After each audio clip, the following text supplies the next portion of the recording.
Ladies and gentlemen, my name is Arika Nur Oktavia, and it's a very precious chance for me to be the moderator for this seminar. This seminar will discuss about the moral values and the social criticism contained in Cathedral. Ladies and gentlemen, in this occasion, we shall have outstanding presentations from our prominent presenters, whom I believe shall enrich our insights and knowledge regarding the theme of this seminar. Before the presentations begin, allow me to introduce the presenters. Our first presenter is Mrs. Stupa Enjang Skarbumi Asum. She was graduated from Yogyakarta State University, majoring in English Literature Study Program. Our second presenter is Mrs. Mindina Della A. SC. She was graduated from Yogyakarta State University, majoring in Psychology. Without any further ado, I would like to welcome our first presenter. Ladies and gentlemen, please welcome Mrs. Stupa Enjang Skarbumi. To Mrs. Stupa Enjang, the floor is yours. Well, ladies and gentlemen, may I have your attention, please? Our seminar is about to begin. Please have a nice seat. Thank you so much for preparing yourself to join our seminar. The Honorable Mrs. Stupa Enjang Skarbumi Ashum and Mrs. Mindina Della A SC as the speakers, and to all of our distinguished guests, good morning. Assalamualaikum warahmatullahi wabarakatuh. Hi everyone, my name is Stupa, and today I'm going to discuss about moral values in Cathedral short story and also the analysis. First of all, Cathedral short story written by Raymond Carver. He is an American short story writer and also a poet. He already wrote so many short stories such as What We Talk About When We Talk About Love, Will You Be Quiet Please, and then 11, and then Cathedral, and many more poetry, including compilations. Cathedral short story is about a wife and husband, which the wife had a friend in her past named Robert. He is a blind man. She had worked for him years ago, but they still have communication through letters and tapes they send each other every year. And they have a plan for Robert to sleep over to their house to visit them. And the husband feel not interested with this plan because the husband is not a friendly person and he got a lack of respect to someone who has disability. So when Robert arrived to their house, the husband don't have any good topic to have a conversation with Robert until the night when the wife already sleep. The conversation between Robert and the husband began. They watched TV together, they had drunk and had drugs together, and when they watched TV, the channel showed about Cathedral, and Robert asked to the husband to explain what Cathedral is and how building Cathedral is. And the husband tried his best to explain Cathedral to Robert, and Robert trying to understand. To make it different, Robert asked the husband to get a paper and a pen, and the husband found it. And Robert said to the husband to draw Cathedral with closed eyes. And then the husband closed his eyes and started to draw Cathedral.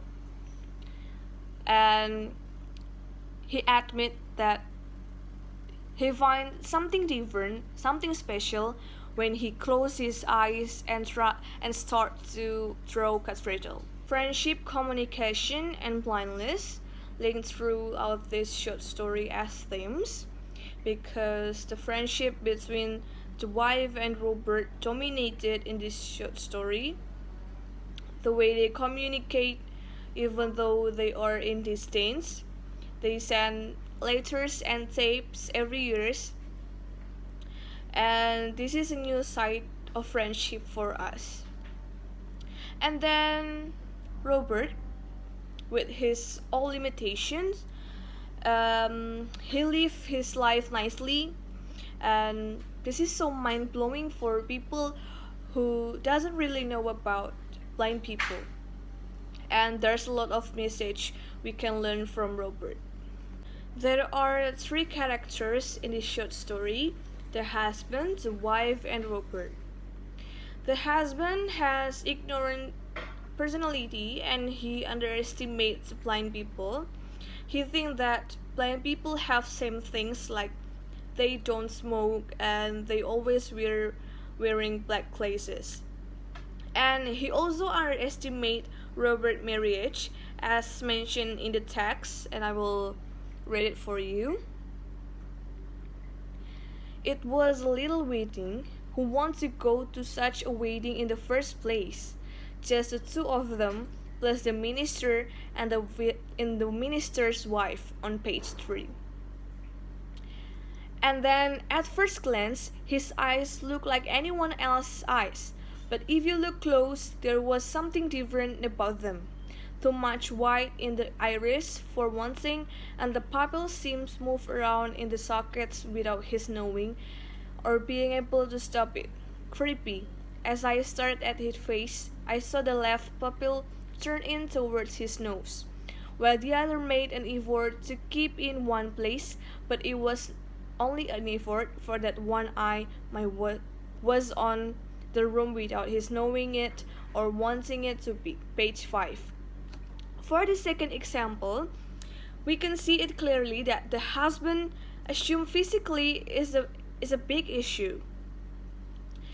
The narrator made his own perspective by this statement.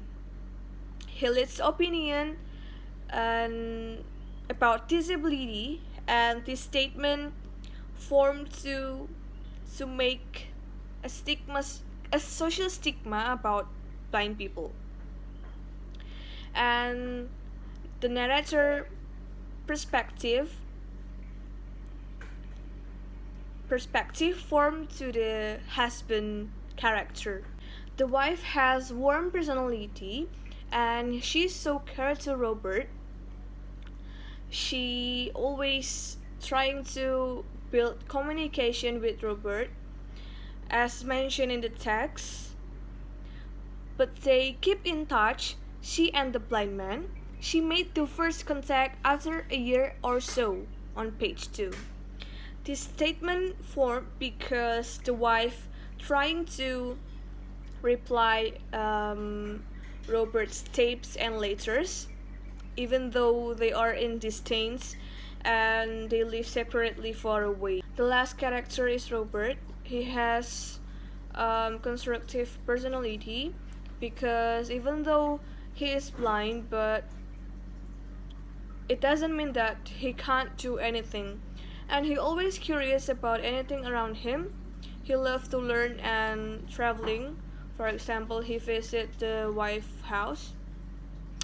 And then Robert can feel something without limits, and he can make his own view on his mind.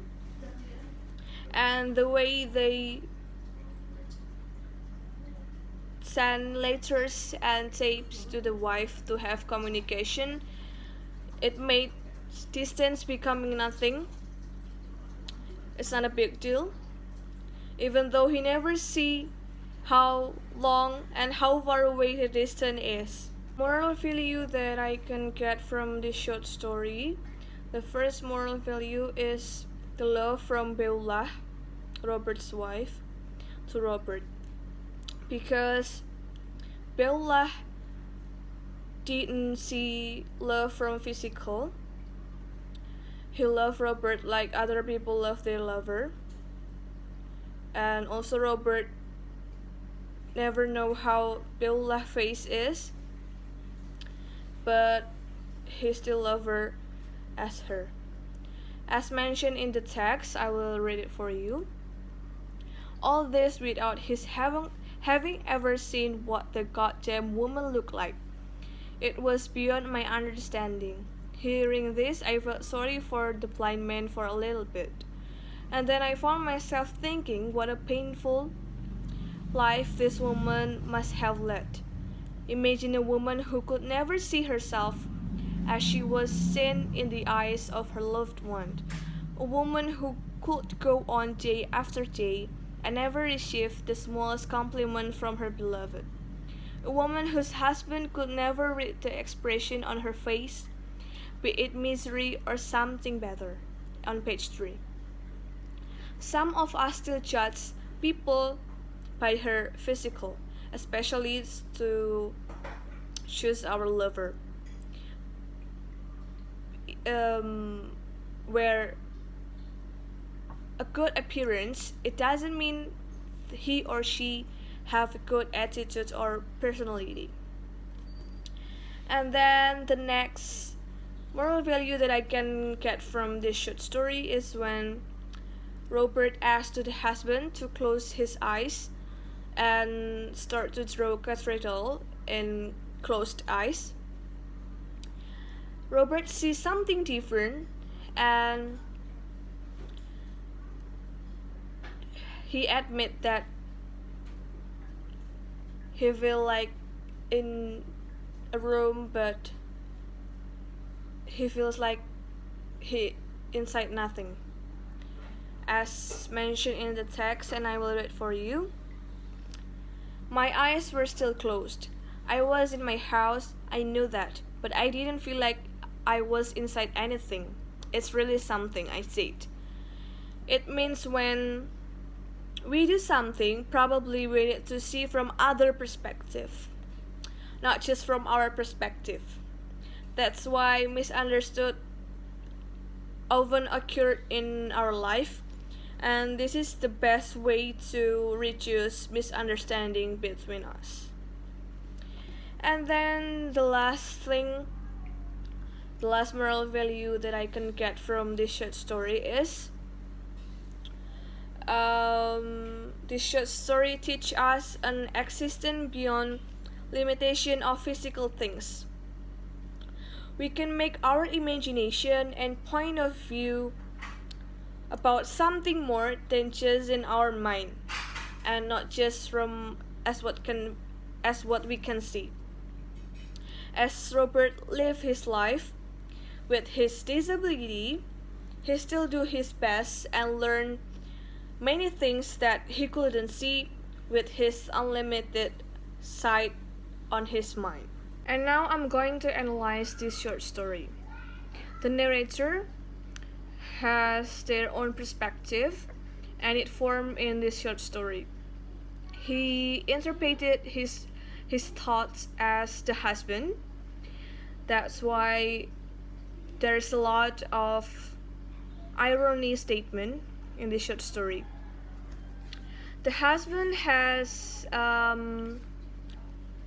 ignorant personality, and he underestimates Robert as blind man, and he thinks that blind people have same things, like as I mentioned before, like they don't smoke and they always wearing glasses. And I will mention in the text about this. But he didn't use a cane and he didn't wear dark glasses. I'd always thought dark glasses were a must for the blind, page 5. This ironic statement showed how the narrator trying to make social stigma in real life, because mostly people think this way, same like the narrator about blind people. For next ironic statement is when the husband not interested to Robert, because the husband actually got jealous between Robert and his wife because of their relationship as a friend in the past, and he knows that Robert asks his wife to touch her face so that Robert can imagine how is her face. As mentioned in the text, on her last day in the office, the blind man asked if he could touch her face. She agreed this. She told me he touched his fingers to every part of her face, her nose, even her neck. She never forgot it. On page 1. And the husband's statement, as we can see the style of language in the text, they talk of things that had happened to them the past 10 years, as mentioned in the text.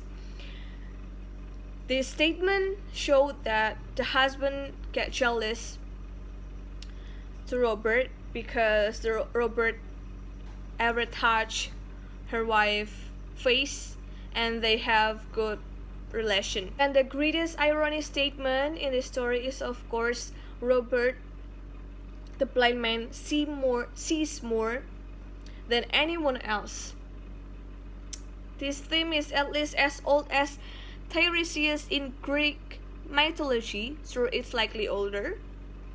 The irony is that the blind are wise because they see some greater truth, because they are not blinded by the limitation of the physical world. In other sense, they transcend the physical. So Robert can see anything by his own view on his mind. It means that Robert can see anything by his own view and own imagination, and he has unlimited imagination to interpret it on his mind. And the way Robert attempting to have depth relationship between the wife by sending letters and tapes, this is an attempt to connect with others. This is his effort. Okay, that's all from me. I hope it will be helpful for you, and see you. Bye. Thank you, Mrs. Stupa Enjang Skarbumi, for the presentation. Now, let's welcome our second presenter. To Mrs. Mindina Della A, the floor is yours. Well, thank you very much, Mrs. Arika, for the time. And now we're going to move to the next topic. So the second topic that we are going to talk about is the social problem from the short story.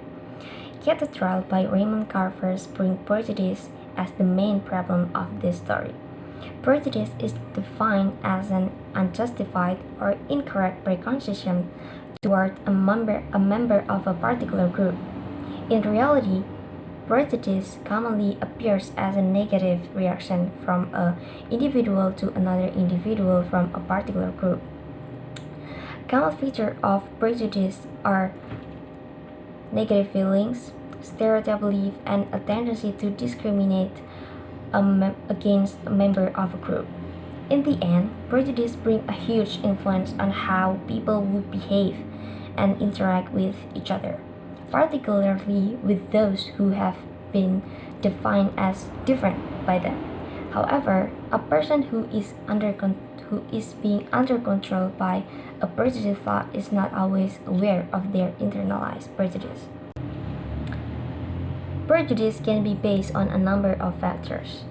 These are sex, race, age, sexual orientation, nationality, socioeconomic status, disability, and religion, whereas in this problem it appears in the matter of disability. At the very beginning of the story, even before meeting Robert personally, the narrator of this story has already had prejudice about Robert being a blind man. My idea of blindness came from the movies. In the movies, the blind move slowly and never laugh. Sometimes they were led by seeing eye dogs. A blind man, my house wasn't something I look forward to. You can find it in the first page. His idea of blindness is all contaminated by the unreliable sources such as movies, and people's opinion. This situation proves that prejudice occurs because we as humans tend to generalize everything in order to make world more simpler and easier to understand. In fact, humans cannot deal with too much information.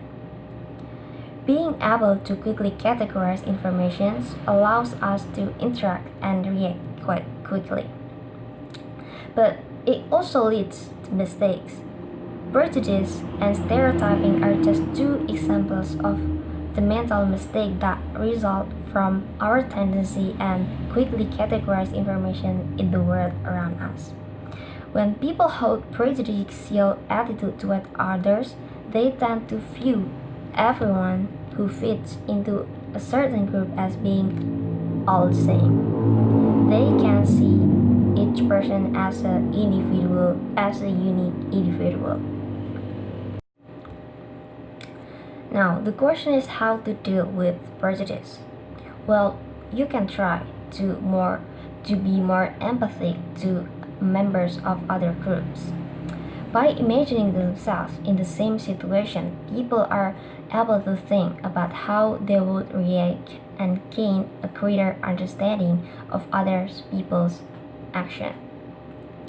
Other techniques that are used to reduce prejudice include: first, gaining public support and awareness for anti-prejudice social norms; increasing contact with members of other social groups; making people aware of the inconsistencies in their own beliefs; passing laws and regulations that require fair and equal treatment for all groups of peoples. Well, other than being a prejudiced person, the narrator is also a narrow-minded and socially incompetent type of person. His behavior, which fits with narrow-minded characteristics, are: the first, tend to be very judgmental; the second one is the xenophobic, humanophobic, and homophobic; third, generalizing; and fourth, live by their stereotype. Those all can be seen when he can easily believe the unreliable sources about a blind person, all while an open-minded and socially competent person won't just simply believe what other people say, because they have to make it sure and meet them personally. So he actually has no idea about how a blind person behaves like, but he has already valued and gave him justice as a non-reliable person only because Robert is physically disabled. He only uses Robert's disability as the defining indicator. As a socially incompetent person, the man is being described as a person who doesn't even have any friend. He even doesn't know how to treat someone nicely, as he barely has any interaction with other people. In fact, in this story, he even wants to take Robert, who is physically blind, to play bowling with him. Those situations describe the bitter reality of how people would easily judge a person and throw them prejudice by only knowing their overheard stories that haven't even yet been confirmed. Thus, this story is indeed a satire to the narrator-like person who is not physically blind but still doesn't able to see the world around him without being biased. In another word, the narrator-like person is the one who is blinded by his own ignorance, whereas it's different from Robert, who is physically blind but he still managed not to be an ignorant person that he even knows Boop's wife better than Boop itself. Thank you very much for all presenters for their informative and interesting talk. Ladies and gentlemen, we finally come to the end part of the seminar. Before I close the seminar, I would like to take the conclusion from what the speakers have presented. There are many moral values contained in this short story, especially regarding the importance of seeing things from multiple perspectives. In Cathedral, the author emphasized the nature of ignorance and prejudice that exists in humans. And those two things are what ultimately create a social stigma that exists in society. Although normally every human being has the nature of ignorance and prejudice as something natural within them, in social life humans must remain aware of these things. Due to the nature of ignorance and prejudice, if that becomes too highlighted, it can harm many parties. The depiction made by the author in the short story is what makes the story good, because we can see and judge the story from two perspectives. Ladies and gentlemen, finally we come to the end of the presentation. We would like to say thanks again for all the presenters for their informative and interesting talk, and to audience for your active participation. Hopefully the presentation will be beneficial for everybody. Thank you for your attention. Good afternoon. Wassalamualaikum warahmatullahi wabarakatuh.